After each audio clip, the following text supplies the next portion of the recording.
Shadows in the Moonlight, Robert Ervin Howard, Chapter 1. A swift crashing of horses through the tall reeds, a heavy fall, a despairing cry. From the dying steed there staggered up its rider, a slender girl in sandals and girdle tunic. Her dark hair fell over her white shoulders, her eyes were those of a trapped animal. She did not look at the jungle of reeds that hemmed in the little clearing, nor at the blue waters that lapped the low shore behind her. Her wide-eyed gaze was fixed in agonized intensity on the horseman who pushed through the reedy screen and dismounted before her. He was a tall man, slender, but hard as steel. From head to heel he was clad in light silvered mesh mail that fitted his supple form like a glove.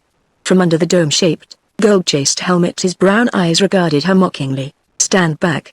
Her voice shrilled with terror.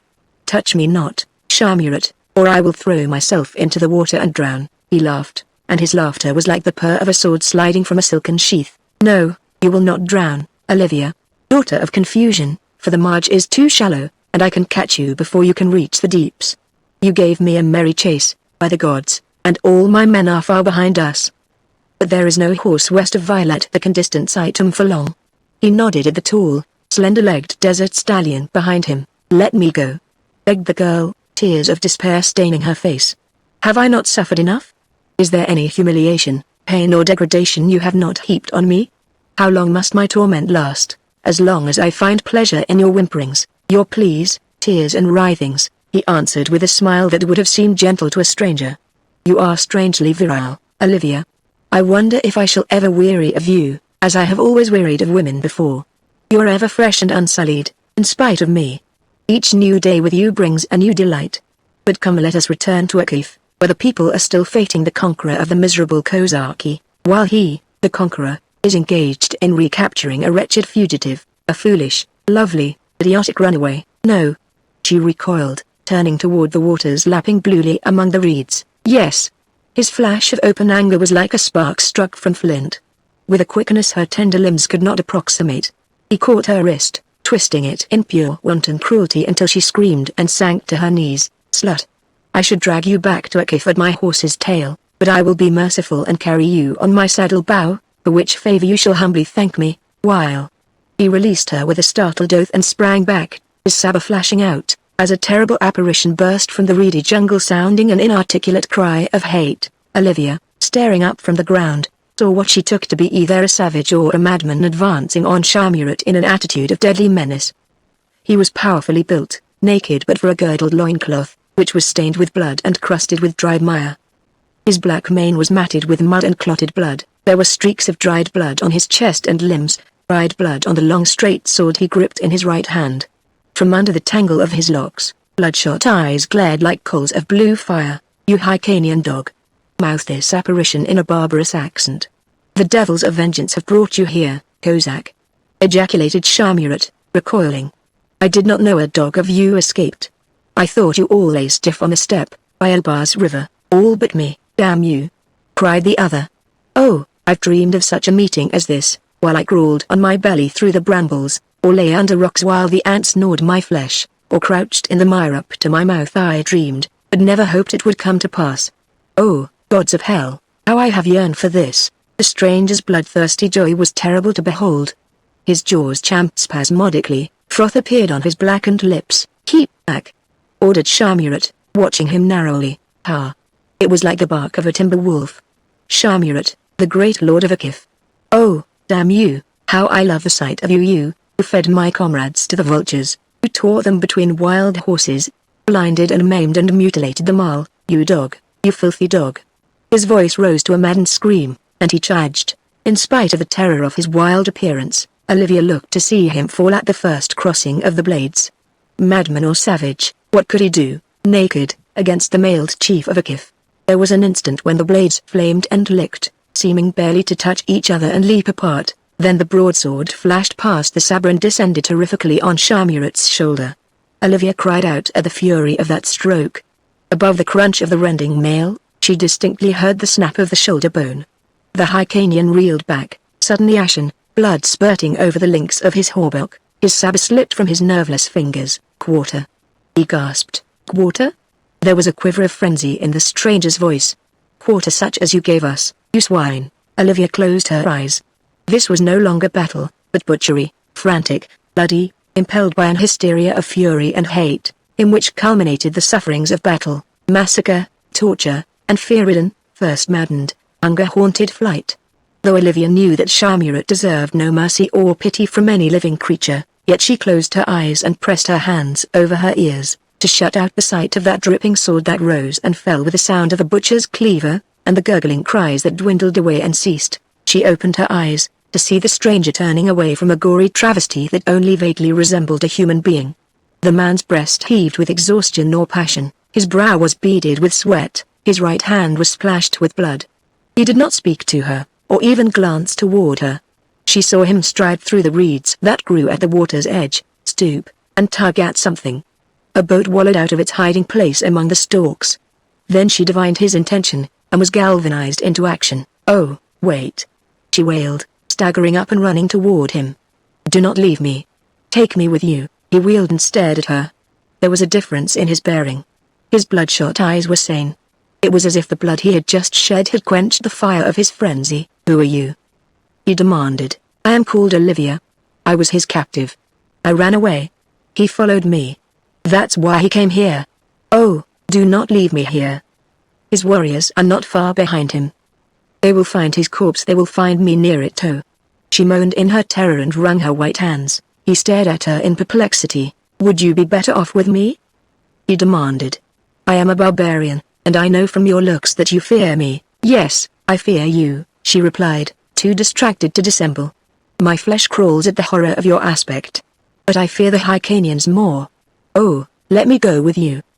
They will put me to the torture if they find me beside their dead lord. Come, then." He drew aside, and she stepped quickly into the boat, shrinking from contact with him. She seated herself in the bow, and he stepped into the boat, pushed off with an oar, and using it as a paddle, worked his way tortuously among the tall stalks until they glided out into open water. Then he set to work with both oars, rowing with great, smooth, even strokes, the heavy muscles of arms and shoulders and back rippling in rhythm to his exertions. There was silence for some time, the girl crouching in the bows, the man tugging at the oars. She watched him with timorous fascination. It was evident that he was not an Hyrcanian, and he did not resemble the Hyborian races. There was a wolfish hardness about him that marked the barbarian.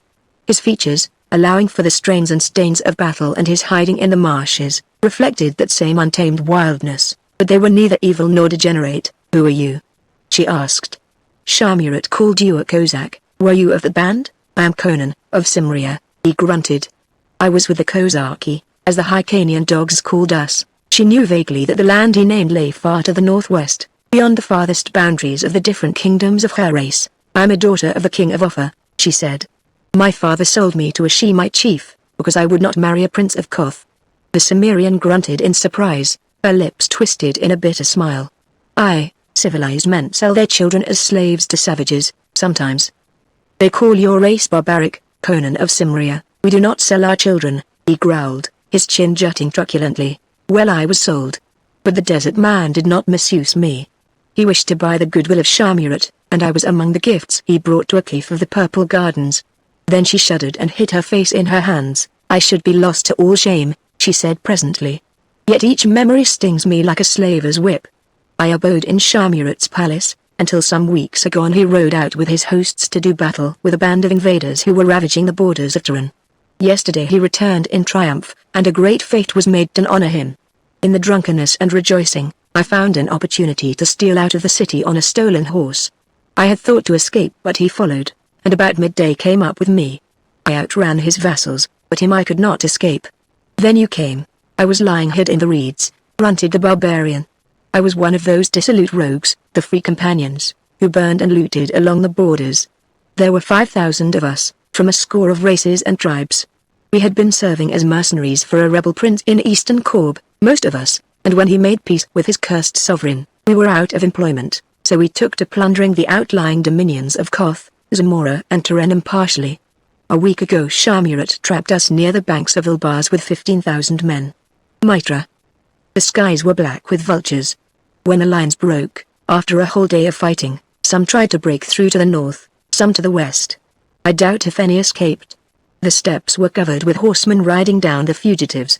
I broke for the east, and finally reached the edge of the marshes that border this part of Violite. I've been hiding in the morasses ever since. Only the day before yesterday the riders ceased beating up the reed brakes, searching for just such fugitives as I. I've squirmed and burrowed and hidden like a snake, feasting on muskrats I caught and ate raw, for lack of fire to cook them. This dawn I found this boat hidden among the reeds. I hadn't intended going out on the sea until night, but after I killed Shamurat, I knew his male dogs would be close at hand, and what now? We shall doubtless be pursued.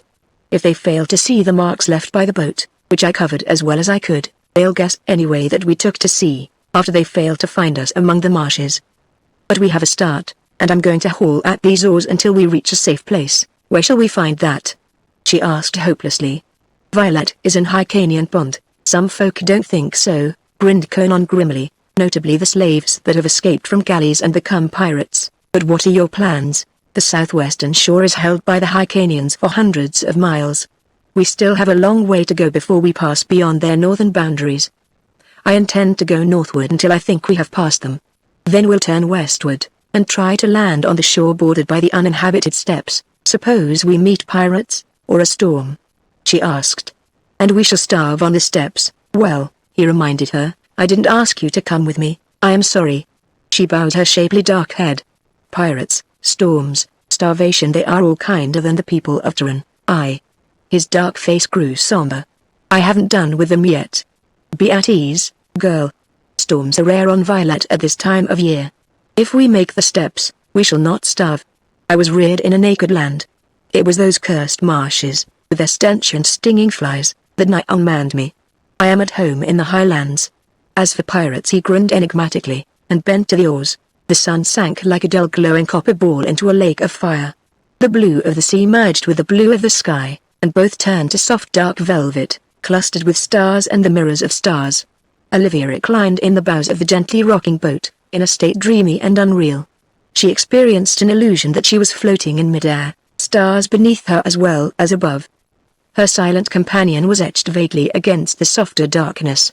There was no break or falter in the rhythm of his oars. He might have been a phantasmal oarsman, rowing her across the dark lake of death. But the edge of her fear was dulled, and, lulled by the monotony of motion, she passed into a quiet slumber. Dawn was in her eyes when she awakened, aware of a ravenous hunger. It was a change in the motion of the boat that had roused her. Conan was resting on his oars, gazing beyond her. She realized that he had rowed all night without pause, and marveled at his iron endurance. She twisted about to follow his stare, and saw a green wall of trees and shrubbery rising from the water's edge and sweeping away in a wide curve, enclosing a small bay whose waters lay still as blue glass. This is one of the many islands that dot this inland sea, said Conan. They are supposed to be uninhabited. I've heard the Hyrcanians seldom visit them. Besides, they generally hug the shores in their galleys, and we have come a long way. Before sunset we were out of sight of the mainland. With a few strokes he brought the boat into shore and made the painter fast to the arching root of a tree which rose from the water's edge. Stepping ashore, he reached out a hand to help Olivia. She took it, wincing slightly at the bloodstains upon it, feeling a hint of the dynamic strength that lurked in the barbarian's thews. A dreamy quiet lay over the woods that bordered the blue bay. Then somewhere, far back among the trees, a bird lifted its morning song. A breeze whispered through the leaves, and set them to murmuring. Olivia found herself listening intently for something, she knew not what. What might be lurking amid those nameless woodlands? As she peered timidly into the shadows between the trees, something swept into the sunlight with a swift whirl of wings, a great parrot which dropped onto a leafy branch and swayed there, a gleaming image of jade and crimson. It turned its crested head sidewise and regarded the invaders with glittering eyes of jet. Crom, muttered the Cimmerian. Here is the grandfather of all parrots. He must be 1,000 years old. Look at the evil wisdom of his eyes. What mysteries do you guard, wise devil? Abruptly the bird spread its flaming wings and, soaring from its perch, cried out harshly, Yagkulan Yoktha, Xutala. And with a wild screech of horribly human laughter, rushed away through the trees to vanish in the opalescent shadows. Olivia stared after it, feeling the cold hand of nameless foreboding touch her supple spine. What did it say? She whispered. Human words, I'll swear, answered Conan, but in what tongue I can't say. Nor I, returned the girl. Yet it must have learned them from human lips. Human? She gazed into the leafy fastness and shuddered slightly, without knowing why. Crom, I'm hungry, grunted the Cimmerian. I could eat a whole buffalo. We'll look for fruit. But first I'm going to cleanse myself of this dried mud and blood. Hiding in marshes is foul business." So saying, he laid aside his sword, and wading out shoulder deep into the blue water, went about his ablutions. When he emerged, his clean-cut bronze limbs shone. His streaming black mane was no longer matted. His blue eyes, though they smoldered with unquenchable fire, were no longer murky or bloodshot. But the tigerish suppleness of limb and the dangerous aspect of feature were not altered. Strapping on his sword once more, he motioned the girl to follow him, and they left the shore, passing under the leafy arches of the great branches. Underfoot lay a short green sward which cushioned their tread. Between the trunks of the trees they caught glimpses of fairy-like vistas. Presently Conan grunted in pleasure at the sight of golden and russet globes hanging in clusters among the leaves. Indicating that the girl should seat herself on a fallen tree, he filled her lap with the exotic delicacies, and then himself fell to with unconcealed gusto. "Ishtar," said he, between mouthfuls. "Since Ilbars I have lived on rats, and roots I dug out of the stinking mud. This is sweet to the palate, though not very filling. Still, it will serve if we eat enough." Olivia was too busy to reply. The sharp edge of the Cimmerian's hunger blunted, he began to gaze at his fair companion with more interest than previously, noting the lustrous clusters of her dark hair, the peach-bloom tints of her dainty skin, and the rounded contours of her lithe figure which the scanty silk tunic displayed to full advantage. Finishing her meal, the object of his scrutiny looked up, and meeting his burning, slit-eyed gaze, she changed color and the remnants of the fruit slipped from her fingers. Without comment, he indicated with a gesture that they should continue their explorations, and rising, she followed him out of the trees and into a glade, the farther end of which was bounded by a dense thicket. As they stepped into the open there was a ripping crash in this thicket, and Conan, bounding aside and carrying the girl with him, narrowly saved them from something that rushed through the air and struck a tree trunk with a thunderous impact. Whipping out his sword, Conan bounded across the glade and plunged into the thicket. Silence ensued, while Olivia crouched on the sward, terrified and bewildered. Presently Conan emerged, a puzzled scowl on his face. "Nothing in that thicket," he growled. But there was something. He studied the missile that had so narrowly missed them, and grunted incredulously, as if unable to credit his own senses. It was a huge block of greenish stone which lay on the sward at the foot of the tree, whose wood its impact had splintered. "A strange stone to find on an uninhabited island," growled Conan. Olivia's lovely eyes dilated in wonder. The stone was a symmetrical block, indisputably cut and shaped by human hands. And it was astonishingly massive. The Cimmerian grasped it with both hands, and with legs braced and the muscles standing out on his arms and back in straining knots, he heaved it above his head and cast it from him, exerting every ounce of nerve and sinew. It fell a few feet in front of him. Conan swore, no man living could throw that rock across this glade. It's a task for siege engines. Yet here there are no mangonels or ballistas. Perhaps it was thrown by some such engine from afar, she suggested. He shook his head. It didn't fall from above. It came from yonder thicket. See how the twigs are broken? It was thrown as a man might throw a pebble. But who? What? Come. She hesitantly followed him into the thicket. Inside the outer ring of leafy brush, the undergrowth was less dense. Utter silence brooded over all. The springy sward gave no sign of footprint. Yet from this mysterious thicket had hurtled that boulder, swift and deadly. Conan bent closer to the sward, where the grass was crushed down here and there. He shook his head angrily. Even to his keen eyes it gave no clue as to what had stood or trodden there. His gaze roved to the green roof above their heads, solid ceiling of thick leaves and interwoven arches. And he froze suddenly, then rising, sword in hand, he began to back away, thrusting Olivia behind him. Out of here, quick! He urged in a whisper that congealed the girl's blood. What is it? What do you see? Nothing, he answered guardedly, not halting his wary retreat. But what is it, then? What lurks in this thicket? Death, he answered, his gaze still fixed on the brooding jade arches that shut out the sky. Once out of the thicket, he took her hand and led her swiftly through the thinning trees, until they mounted a grassy slope, sparsely treed, and emerged upon a low plateau, where the grass grew taller and the trees were few and scattered. And in the midst of that plateau rose a long broad structure of crumbling greenish stone. They gazed in wonder. No legends named such a building on any island of Ilite. They approached it warily, seeing that moss and lichen crawled over the stones, and the broken roof gaped to the sky. On all sides lay bits and shards of masonry, half hidden in the waving grass, giving the impression that once many buildings rose there. Perhaps a whole town. but now only the long hall-like structure rose against the sky, and its walls leaned drunkenly among the crawling vines. Whatever doors had once guarded its portals had long rotted away. Conan and his companion stood in the broad entrance and stared inside. Sunlight streamed in through gaps in the walls and roof, making the interior a dim weave of light and shadow. Grasping his sword firmly, Conan entered, with the slouching gait of a hunting panther, sunken head and noiseless feet. Olivia tiptoed after him. Once within, Conan grunted in surprise, and Olivia stifled a scream. "Look." "Oh, look, I see," he answered. "Nothing to fear. They are statues, but how lifelike and how evil," she whispered, drawing close to him.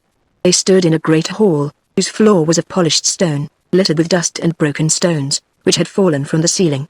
Vines, growing between the stones, masked the apertures.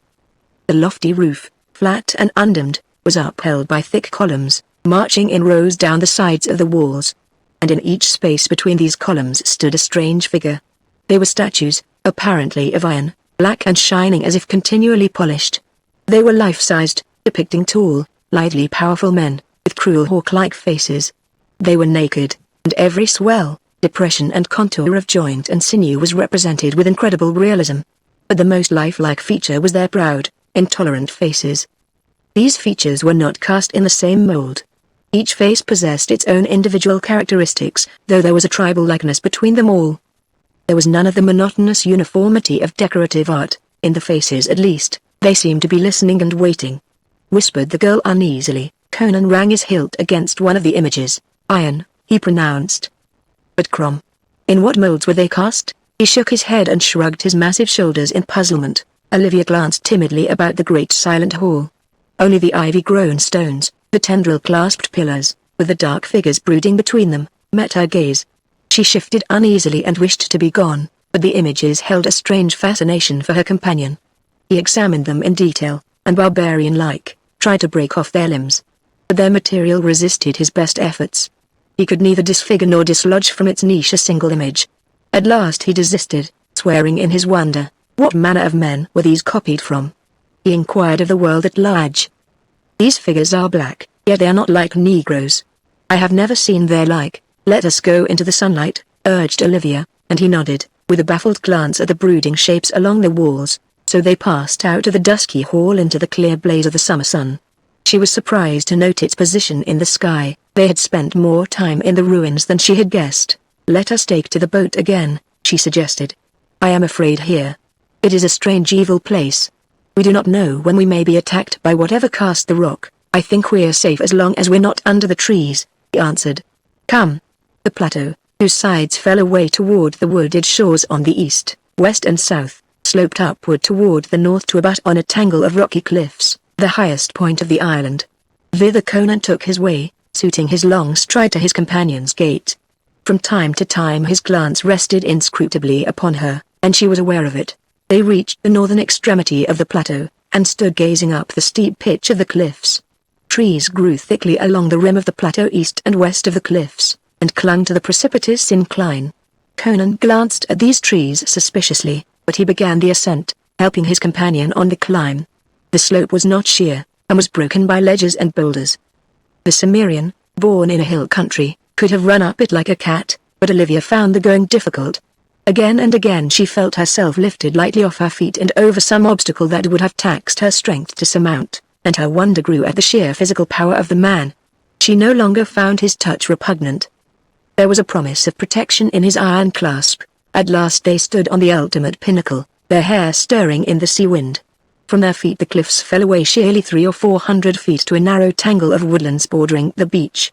Looking southward they saw the whole island lying like a great oval mirror, its beveled edges sloping down swiftly into a rim of green, except where it broke in the pitch of the cliffs.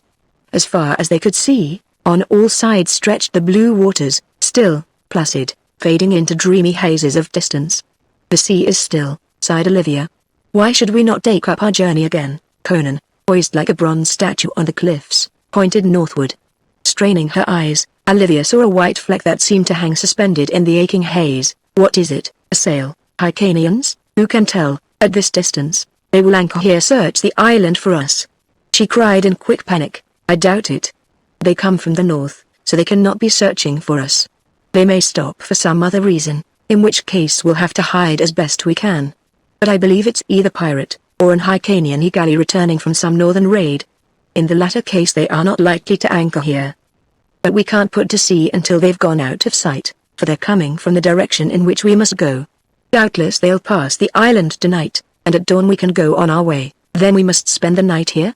She shivered. It's safest. Then let us sleep here, on the crags, she urged. He shook his head, glancing at the stunted trees, at the marching woods below, a green mass which seemed to send out tendrils straggling up the sides of the cliffs. Here are too many trees.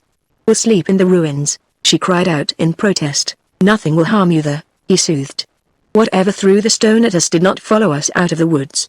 There was nothing to show that any wild thing lairs in the ruins. Besides, you are soft-skinned, and used to shelter and dainties. I could sleep naked in the snow and feel no discomfort, but the dew would give you cramps. Were we to sleep in the open, Olivia helplessly acquiesced, and they descended the cliffs, crossed the plateau and once more approached the gloomy, age-haunted ruins. By this time the sun was sinking below the plateau rim. They had found fruit in the trees near the cliffs, and these formed their supper, both food and drink. The southern night swept down quickly, littering the dark blue sky with great white stars, and Conan entered the shadowy ruins, drawing the reluctant Olivia after him. She shivered at the sight of those tense black shadows in their niches along the walls. In the darkness that the starlight only faintly touched, she could not make out their outlines. She could only sense their attitude of waiting as they had waited for untold centuries. Conan had brought a great armful of tender branches, well-leafed. These he heaped to make a couch for her, and she lay upon it, with a curious sensation as of one lying down to sleep in a serpent's lair. Whatever her forebodings, Conan did not share them. The Cimmerian sat down near her, his back against a pillar, his sword across his knees. His eyes gleamed like a panther's in the dusk. "Sleep, girl," said he. "My slumber is light as a wolf's. Nothing can enter this hall without awaking me." Olivia did not reply.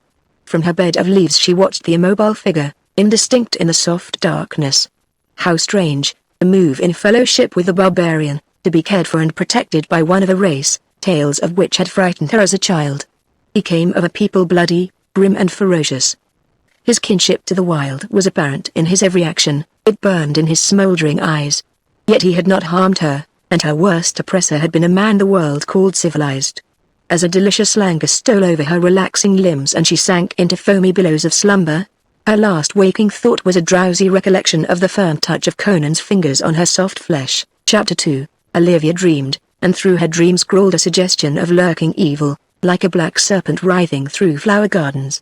Her dreams were fragmentary and colorful, exotic shards of a broken, unknown pattern, until they crystallized into a scene of horror and madness, etched against a background of cyclopean stones and pillars. She saw a great hall, whose lofty ceiling was upheld by stone columns marching in even rows along the massive walls. Among these pillars fluttered great green and scarlet parrots, and the hall was thronged with black-skinned, hawk-faced warriors. They were not Negroes. Neither they nor their garments nor weapons resembled anything of the world the dreamer knew. They were pressing about one bound to a pillar, a slender white-skinned youth, with a cluster of golden curls about his alabaster brow. His beauty was not altogether human like the dream of a god, chiseled out of living marble. The black warriors laughed at him, jeered and taunted in a strange tongue. The lithe naked form writhed beneath their cruel hands. Blood trickled down the ivory thighs to spatter on the polished floor. The screams of the victim echoed through the hall, then lifting his head toward the ceiling and the skies beyond, he cried out a name in an awful voice. A dagger in an ebon hand cut short his cry, and the golden head rolled on the ivory breast. As if in answer to that desperate cry, there was a rolling thunder as of celestial chariot wheels, and a figure stood before the slayers, as if materialized out of empty air. The form was of a man, but no mortal man ever wore such an aspect of inhuman beauty. There was an unmistakable resemblance between him and the youth who dropped lifeless in his chains, but the alloy of humanity that softened the godliness of the youth was lacking in the features of the stranger, awful and immobile in their beauty. The blacks shrank back before him, their eyes slits of fire. Lifting a hand, he spoke, and his tones echoed through the silent halls in deep rich waves of sound. Like men in a trance the black warriors fell back until they were ranged along the walls in regular lines. Then from the stranger's chiseled lips rang a terrible invocation and command, Yagkulan Yoktha, Xutala. At the blast of that awful cry, the black figures stiffened and froze. Over their limbs crept a curious rigidity, an unnatural petrification. The stranger touched the limp body of the youth, and the chains fell away from it. He lifted the corpse in his arms, then ere he turned away, his tranquil gaze swept again over the silent rows of ebony figures, and he pointed to the moon, which gleamed in through the casements. And they understood, those tense, waiting statues that had been men. Olivia awoke, starting up on her couch of branches, a cold sweat beading her skin. Her heart pounded loud in the silence. She glanced wildly about. Conan slept against his pillar, his head fallen upon his massive breast. The silvery radiance of the late moon crept through the gaping roof, throwing long white lines along the dusty floor. She could see the images dimly, black, tense waiting. Fighting down a rising hysteria, she saw the moonbeams rest lightly on the pillars and the shapes between. What was that? A tremor among the shadows where the moonlight fell. A paralysis of horror gripped her, for where there should have been the immobility of death, there was movement, a slow twitching, a flexing and writhing of ebon limbs. An awful scream burst from her lips as she broke the bonds that held her mute and motionless. At her shriek Conan shot erect, teeth gleaming, sword lifted. The statues! The statues! Exclamation mark. Oh my God, the statues are coming to life! And with the cry she sprang through a crevice in the wall, burst madly through the hindering vines, and ran blind, screaming, witless, until a grasp on her arm brought her up short and she shrieked and fought against the arms that caught her, until a familiar voice penetrated the mists of her terror, and she saw Conan's face, a mask of bewilderment in the moonlight. What in Crom's name, girl? Did you have a nightmare? His voice sounded strange and far away. With a sobbing gasp she threw her arms about his thick neck and clung to him convulsively, crying in panting catches, "Where are they? Did they follow us?" "Nobody followed us," he answered. She sat up, still clinging to him, and looked fearfully about. Her blind flight had carried her to the southern edge of the plateau. Just below them was the slope, its foot masked in the thick shadows of the woods. Behind them she saw the ruins looming in the high swinging moon. "Did you not see them?" The statues, moving, lifting their hands, their eyes glaring in the shadows. "I saw nothing," answered the barbarian uneasily. "I slept more soundly than usual, because it has been so long since I have slumbered the night through, yet I don't think anything could have entered the hall without waking me." Nothing entered. A laugh of hysteria escaped her. "It was something there already. Ah, Mitra, we lay down to sleep among them, like sheep making their bed in the shambles." "What are you talking about?" he demanded. "I woke at your cry, but before I had time to look about me, I saw you rush out through the crack in the wall. I pursued you, lest you come to harm. I thought you had a nightmare, so I did." She shivered. But the reality was more grisly than the dream. "Listen." And she narrated all that she had dreamed and thought to see. Conan listened attentively. The natural skepticism of the sophisticated man was not his. His mythology contained ghouls, goblins, and necromancers. After she had finished, he sat silent, absently toying with his sword. "The youth they tortured was like the tall man who came?" he asked at last. "As like a son to father," she answered, and hesitantly. If the mind could conceive of the offspring of a union of divinity with humanity, it would picture that youth. The gods of old times mated sometimes with mortal women, our legends tell us. "What gods?" he muttered. "The nameless, forgotten ones. Who knows? They have gone back into the still waters of the lakes, the quiet hearts of the hills, the gulfs beyond the stars. Gods are no more stable than men, but if these shapes were men, blasted into iron images by some god or devil, how can they come to life? There is witchcraft in the moon." She shuddered. He pointed at the moon. "While the moon shines on them, they live. So I believe. But we were not pursued," muttered Conan, glancing toward the brooding ruins. "You might have dreamed they moved. I am of a mind to return and see." "No, no," she cried, clutching him desperately. "Perhaps the spell upon them holds them in the hall. Do not go back. They will rend you limb from a limb. Oh, Conan, let us go into our boat and flee this awful island. Surely the Hyrcanian ship has passed us now. Let us go." So frantic was her pleading that Conan was impressed. His curiosity in regard to the images was balanced by his superstition. Foes of flesh and blood he did not fear, however great the odds, but any hint of the supernatural roused all the dim monstrous instincts of fear that are the heritage of the barbarian. He took the girl's hand and they went down the slope and plunged into the dense woods, where the leaves whispered, and nameless nightbirds murmured drowsily. Under the trees the shadows clustered thick, and Conan swerved to avoid the denser patches. His eyes roved continuously from side to side, and often flitted into the branches above them. He went quickly yet warily, his arm girdling the girl's waist so strongly that she felt as if she were being carried rather than guided. Neither spoke. The only sound was the girl's quick nervous panting, the rustle of her small feet in the grass. So they came through the trees to the edge of the water, shimmering like molten silver in the moonlight. "We should have brought fruit for food," muttered Conan, "but doubtless we'll find other islands. As well leave now as later, it's but a few hours till dawn." His voice trailed away. The painter was still made fast to the looping root. But at the other end was only a smashed and shattered ruin, half submerged in the shallow water. A stifled cry escaped Olivia. Conan wheeled and faced the dense shadows, a crouching image of menace. The noise of the nightbirds was suddenly silent. A brooding stillness reigned over the woods. No breeze moved the branches, yet somewhere the leaves stirred faintly. Quick as a great cat, Conan caught up Olivia and ran. Through the shadows he raced like a phantom, while somewhere above and behind them sounded a curious rushing among the leaves, that implacably drew closer and closer. Then the moonlight burst full upon their faces, and they were speeding up the slope of the plateau. At the crest Conan laid Olivia down, and turned to glare back at the gulf of shadows they had just quitted. The leaves shook in a sudden breeze, that was all. He shook his mane with an angry growl. Olivia crept to his feet like a frightened child. Her eyes looked up at him, dark wells of horror. "What are we to do, Conan?" she whispered. He looked at the ruins, stared again into the woods below. "We'll go to the cliffs," he declared, lifting her to her feet. "Tomorrow I'll make a raft, and we'll trust our luck to the sea again. It was not they that destroyed our boat?" It was half question, half assertion. He shook his head, grimly taciturn. Every step of the way across that moon-haunted plateau was a sweating terror for Olivia, but no black shapes stole subtly from the looming ruins, and at last they reached the foot of the crags, which rose stark and gloomily majestic above them. The Conan halted in some uncertainty, at last selecting a place sheltered by a broad ledge, nowhere near any trees. "Lie down and sleep if you can, Olivia," he said. "I'll keep watch." But no sleep came to Olivia, and she lay watching the distant ruins and the wooded rim until the stars paled, the east whitened, and dawn in rose and gold struck fire from the dew on the grass blades. She rose stiffly, her mind reverting to all the happenings of the night. In the morning light some of its terrors seemed like figments of an overwrought imagination. Conan strode over to her. His words electrified her. "Just before dawn I heard the creak of timbers and the rasp and clack of cordage and doors. A ship has put in and anchored at the beach not far away, probably the ship whose sail we saw yesterday. We'll go up the cliffs and spy on her." Up they went, lying on their bellies among the boulders, saw a painted mast jutting up beyond the trees to the west, an Hyrcanian craft. "From the cut of her rigging," muttered Conan.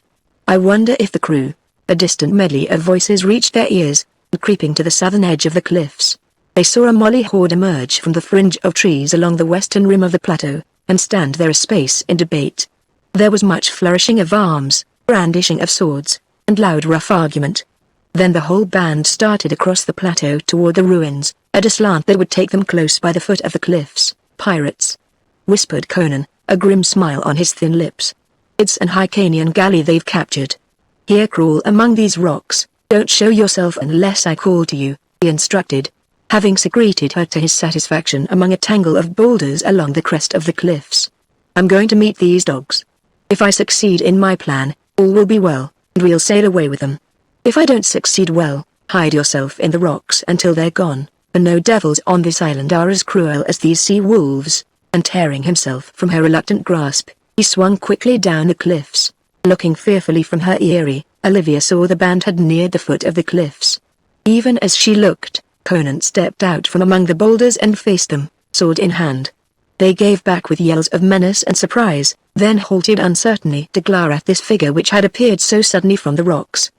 There were some 70 of them, a wild horde made up of men from many nations: Kothians, Zamorians, Brythunians, Corinthians, Shemites. Their features reflected the wildness of their natures. Many bore the scars of the lash or the branding iron. There were cropped ears, slit noses, gaping eye sockets, stumps of wrists, marks of the hangman, as well as scars of battle. Most of them were half naked. The garments they wore were fine, gold-braided jackets, satin girdles, silken breeches, tattered, stained with tar and blood, vied with pieces of silver-chased armor. Jewels glittered in nose rings and earrings, and in the hilts of their daggers. Over against this bizarre mob stood the tall Cimmerian in strong contrast with his hard bronze limbs and clean-cut vital features. "Who are you?" they roared. "Conan the Cimmerian." His voice was like the deep challenge of a lion. One of the free companions. I mean to try my luck with the Red Brotherhood. Who's your chief? I, by Ishtar. Bellowed a bull-like voice, as a huge figure swaggered forward, a giant, naked to the waist, where his capacious belly was girdled by a wide sash that upheld voluminous silken pantaloons. His head was shaven except for a scalp lock. His moustaches dropped over a rat-trap mouth. Green Shemitish slippers with upturned toes were on his feet, a long straight sword in his hand. Conan stared and glared. Sergius of Grishaw, Ikram, I, by Ishtar. Boomed the giant, his small black eyes glittering with hate. Did you think I had forgot? Ha. Sergius never forgets an enemy. Now I'll hang you up by the heels and skin you alive. At him, lads. I, send your dogs at me, big belly, sneered Conan with bitter scorn. You are always a coward, you Gothic cur, coward. To me? The broad face turned black with passion. On guard, you northern dog. I'll cut out your heart. In an instant the pirates had formed a circle about the rivals, their eyes blazing, their breath sucking between their teeth in bloodthirsty enjoyment. High up among the crags Olivia watched, sinking her nails into her palms in her painful excitement. Without formality the combatants engaged, Sergius coming in with a rush, quick on his feet as a giant cat, for all his bulk. Curses hissed between his clenched teeth as he lustily swung and parried. Conan fought in silence, his eyes slits of blue balefire. The Kothian ceased his oaths to save his breath.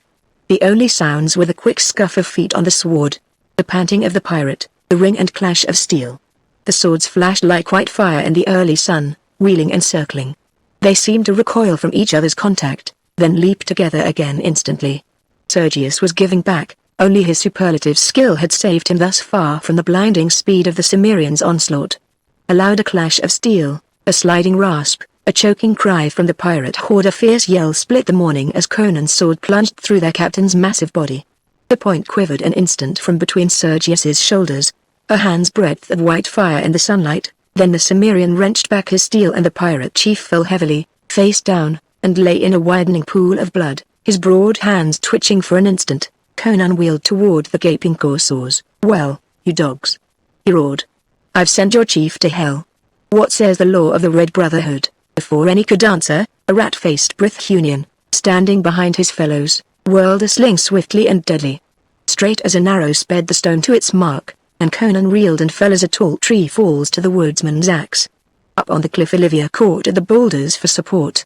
The scene swam dizzily before her eyes. All she could see was the Cimmerian lying limply on the sward, blood oozing from his head. The rat-faced one yelped in triumph and ran to stab the prostrate man, but a lean Corinthian thrust him back. What, Aratus, would you break the law of the Brotherhood, you dog? No law is broken, snarled the Brythunian. No law? Why, you dog, this man you have just struck down is by just rights our captain. Nay, shouted Aratus. He was not of our band, but an outsider. He had not been admitted to fellowship. Slaying Sergius does not make him captain, as would have been the case had one of us killed him. But he wished to join us, retorted the Corinthian. He said so. At that a great clamor arose, some siding with Aratus, some with the Corinthian, whom they called Evanos. Oaths flew thick, challenges were passed, hands fumbled at sword hilts. At last a Shemite spoke up above the clamor. Why do you argue over a dead man? He's not dead, answered the Corinthian, rising from beside the prostrate Cimmerian. It was a glancing blow, he's only stunned. At that the clamor rose anew, Aratus trying to get at the senseless man and Evanos finally bestriding him, sword in hand, and defying all and sundry. Olivia sensed that it was not so much in defense of Conan that the Corinthian took his stand, but in opposition to Aratus. Evidently these men had been Sergius's lieutenants, and there was no love lost between them. After more arguments, it was decided to bind Conan and take him along with them, his fate to be voted on later. The Cimmerian, who was beginning to regain consciousness, was bound with leather girdles, and then 4 pirates lifted him, and with many complaints and curses, carried him along with the band, which took up its journey across the plateau once more. The body of Sergius was left where it had fallen, a sprawling, unlovely shape on the sun-washed sward. Up among the rocks, Olivia lay stunned by the disaster. She was incapable of speech or action, and could only lie there and stare with horrified eyes as the brutal horde dragged her protector away. How long she lay there, she did not know. Across the plateau she saw the pirates reach the ruins and enter, dragging their captive. She saw them swarming in and out of the doors and crevices, prodding into the heaps of debris, and clambering about the walls. After a while a score of them came back across the plateau and vanished among the trees on the western rim, dragging the body of Sergius after them, presumably to cast into the sea. About the ruins the others were cutting down trees and securing material for a fire. Olivia heard their shouts, unintelligible in the distance, and she heard the voices of those who had gone into the woods, echoing among the trees. Presently they came back into sight, bearing casks of liquor and leathern sacks of food. They headed for the ruins, cursing lustily under their burdens. Of all this Olivia was but mechanically cognizant. Her overwrought brain was almost ready to collapse. Left alone and unprotected, she realized how much the protection of the Cimmerian had meant to her. There intruded vaguely a wonderment at the mad pranks of fate, that could make the daughter of a king the companion of a red-handed barbarian. With it came a revulsion toward her own kind. Her father, and Shamurat, they were civilized men. And from them she had had only suffering. She had never encountered any civilized man who treated her with kindness unless there was an ulterior motive behind his actions. Conan had shielded her, protected her, and so far demanded nothing in return. Laying her head in her rounded arms she wept, until distant shouts of ribald revelry roused her to her own danger. She glanced from the dark ruins about which the fantastic figures, small in the distance, weaved and staggered, to the dusky depths of the green forest. Even if her terrors in the ruins the night before had been only dreams, the menace that lurked in those green leafy depths below was no figment of nightmare. Were Conan slain or carried away captive, her only choice would lie between giving herself up to the human wolves of the sea, or remaining alone on that devil-haunted island. As the full horror of her situation swept over her, she fell forward in a swoon. Chapter 3. The sun was hanging low when Olivia regained her senses. A faint wind wafted to her ears distant shouts and snatches of ribald song. Rising cautiously, she looked out across the plateau. She saw the pirates clustered about a great fire outside the ruins, and her heart leapt as a group emerged from the interior dragging some object she knew was Conan. They propped him against the wall, still evidently bound fast, and there ensued a long discussion, with much brandishing of weapons. At last they dragged him back into the hall, and took up anew the business of ale guzzling. Olivia sighed. At least she knew that the Cimmerian still lived. Fresh determination steeled her. As soon as night fell, she would steal to those grim ruins and free him or be taken herself in the attempt. And she knew it was not selfish interest alone which prompted her decision. With this in mind she ventured to creep from her refuge to pluck and eat nuts which grew sparsely near at hand. She had not eaten since the day before. It was while so occupied that she was troubled by a sensation of being watched. She scanned the rocks nervously, then, with a shuddering suspicion, crept to the north edge of the cliff and gazed down into the waving green mass below, already dusky with the sunset. She saw nothing. It was impossible that she could be seen, when not on the cliff's edge, by anything lurking in those woods. Yet she distinctly felt the glare of hidden eyes, and felt that something animate and sentient was aware of her presence and her hiding place. Stealing back to her rocky eyrie, she lay watching the distant ruins until the dusk of night masked them, and she marked their position by the flickering flames about which black figures leapt and cavorted groggily. Then she rose. It was time to make her attempt. But first she stole back to the northern edge of the cliffs, and looked down into the woods that bordered the beach. And as she strained her eyes in the dim starlight, she stiffened, and an icy hand touched her heart. Far below her something moved. It was as if a black shadow detached itself from the gulf of shadows below her.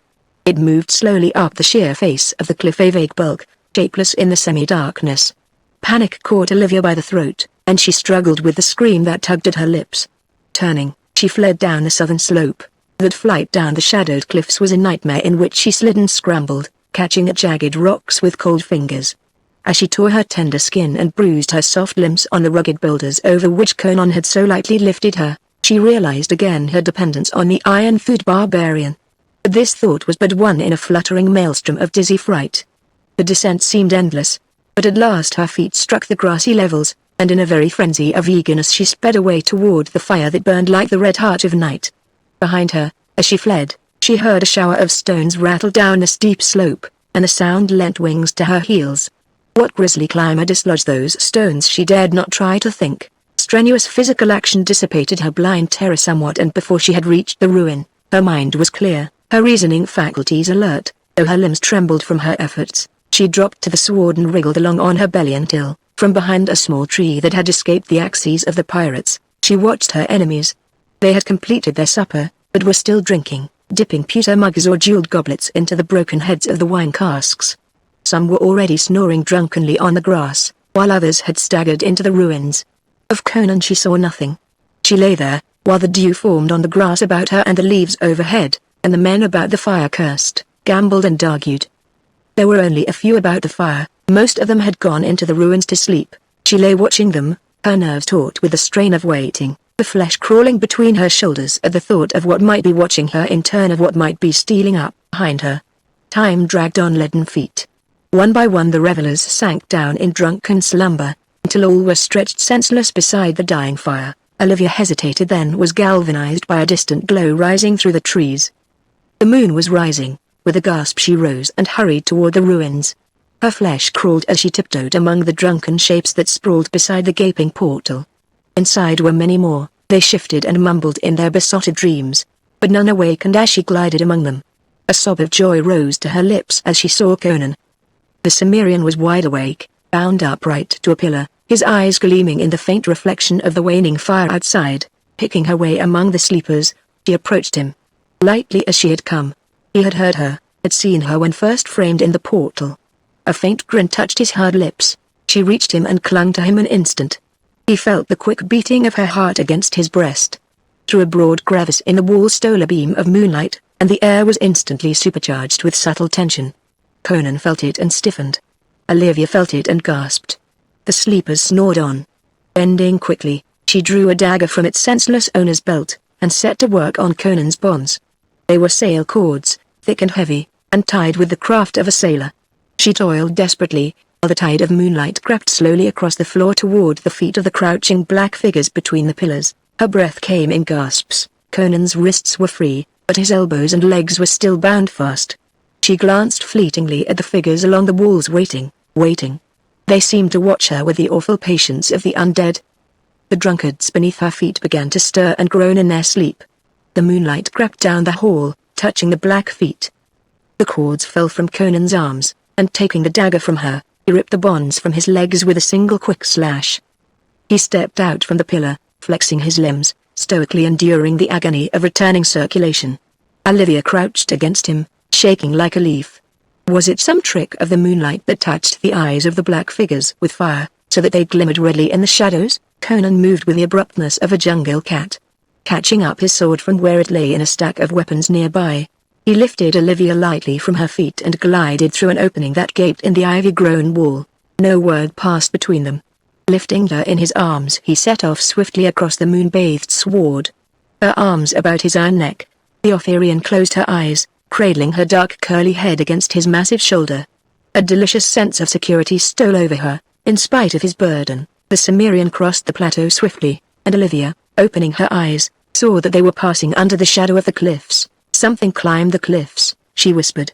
I heard it scrambling behind me as I came down. We'll have to chance it, he grunted. I am not afraid now, she sighed. You were not afraid when you came to free me, either, he answered. Crom, what a day it has been. Such haggling and wrangling I never heard. I'm nearly deaf. Aratus wished to cut out my heart, and Ivanos refused, to spite Aratus, whom he hates. All day long they snarled and spat at one another, and the crew quickly grew too drunk to vote either way. He halted suddenly, an image of bronze in the moonlight. With a quick gesture he tossed the girl lightly to one side and behind him. Rising to her knees on the soft sward, she screamed at what she saw. Out of the shadows of the cliffs moved a monstrous shambling bulk, an anthropomorphic horror, a grotesque travesty of creation. In general outline it was not unlike a man.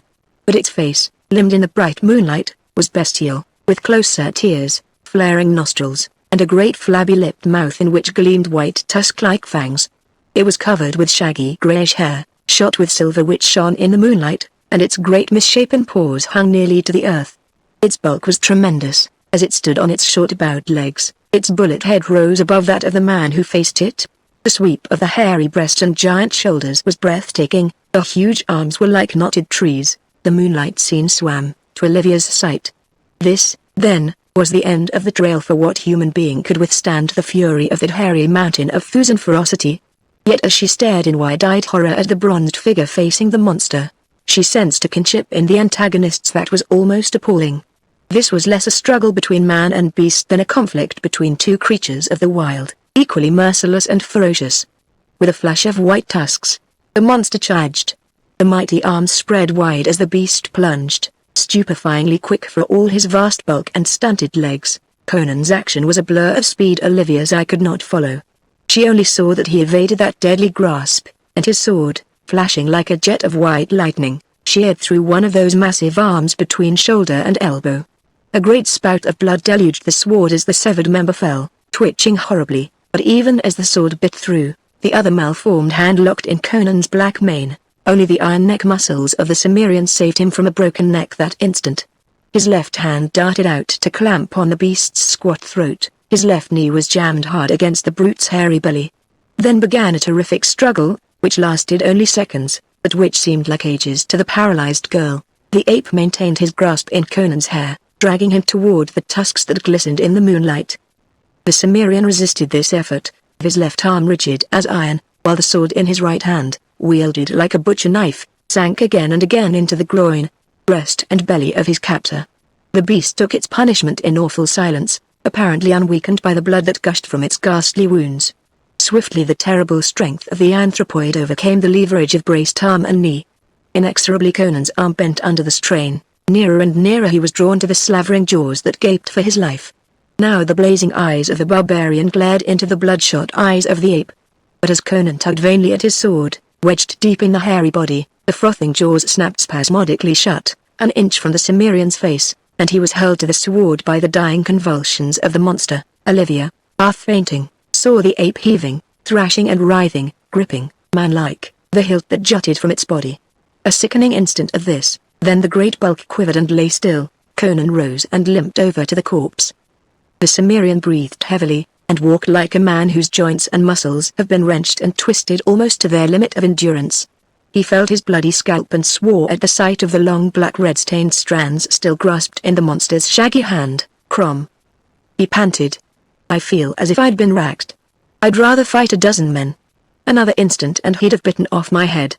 Blast him, he's torn a handful of my hair out by the roots. Gripping his hilt with both hands he tugged and worked it free. Olivia stole close to clasp his arm and stare down wide-eyed at the sprawling monster. What is it? She whispered. A grey man-ape, he grunted. Dumb, and man-eating. They dwell in the hills that border the eastern shore of this sea.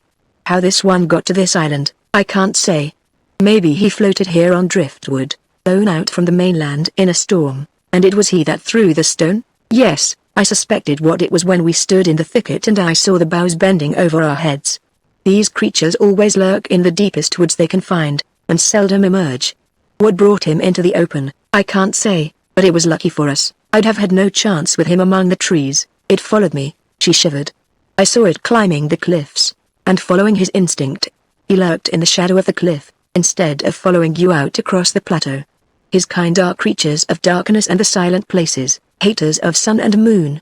Do you suppose there are others? No. Else the pirates had been attacked when they went through the woods.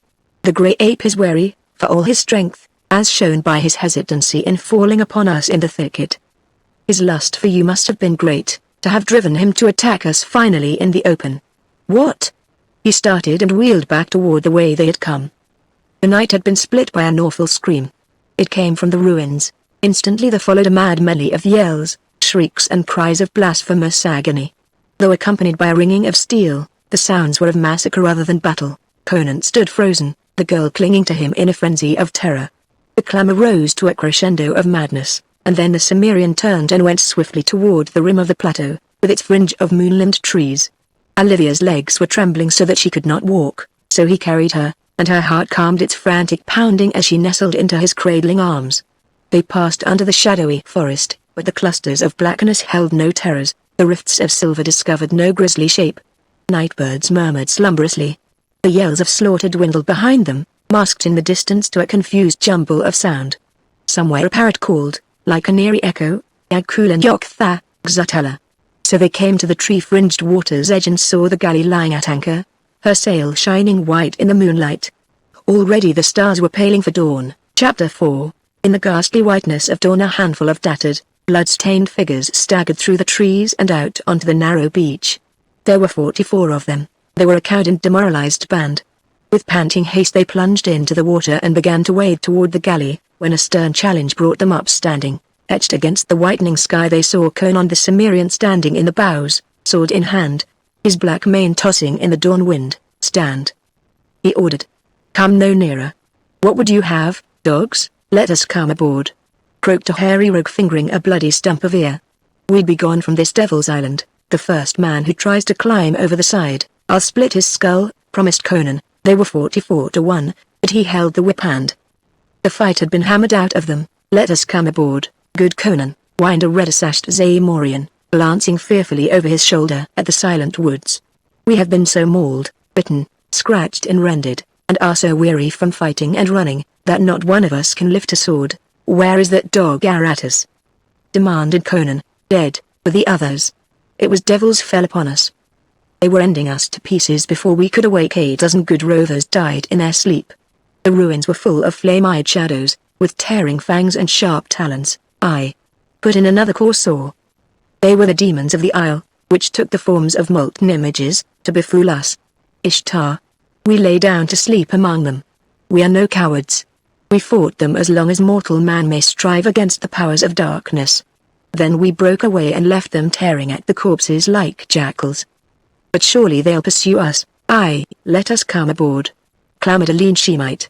"Let us come in peace, or we must come sword in hand, and though we be so weary you will doubtless slay many of us, yet you cannot prevail against us many." "Then I'll knock a hole in the planks and sink her," answered Conan grimly.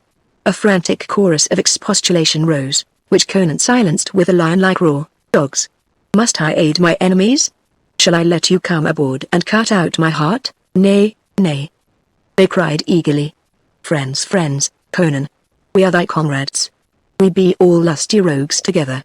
We hate the king of Dran, not each other." Their gaze hung on his brown, frowning face. "Then if I am one of the Brotherhood," he grunted, "the laws of the trade apply to me, and since I killed your chief in fair fight, then I am your captain." There was no dissent. The pirates were too cowed and battered to have any thought except a desire to get away from that island of fear. Conan's gaze sought out the blood-stained figure of the Corinthian. "How, Avanos?" he challenged. "You took my part, once. Will you uphold my claims again?" "Aye, by Mitra." The pirate, sensing the trend of feeling, was eager to ingratiate himself with the Cimmerian. "He is right, lads, he is our lawful captain." A medley of acquiescence rose, lacking enthusiasm perhaps, but with sincerity accentuated by the feel of the silent woods behind them which might mask creeping ebony devils with red eyes and dripping talons. "Swear by the hilt," Conan demanded. 44 sword hilts were lifted toward him, and 44 voices blended in the corsair's oath of allegiance. Conan grinned and sheathed his sword. "Come aboard, my bold swashbucklers, and take the oars." He turned and lifted Olivia to her feet, from where she had crouched shielded by the gunwales. "And what of me, sir?" she asked. "What would you?" He countered, watching her narrowly. "To go with you, wherever your path may lie," she cried, throwing her white arms about his bronzed neck. The pirates, clambering over the rail, gasped in amazement. "To sail a road of blood and slaughter?" he questioned. "This keel will stain the blue waves crimson wherever it blows." "Aye, to sail with you on blue seas or red," she answered passionately. "You are a barbarian, and I am an outcast, denied by my people. We are both pariahs, wanderers of earth. Oh, take me with you." With a gusty laugh he lifted her to his fierce lips. "I'll make you queen of the blue sea. Cast off there, dogs. We'll scorch King Yildiz's pantaloons yet, by Crom."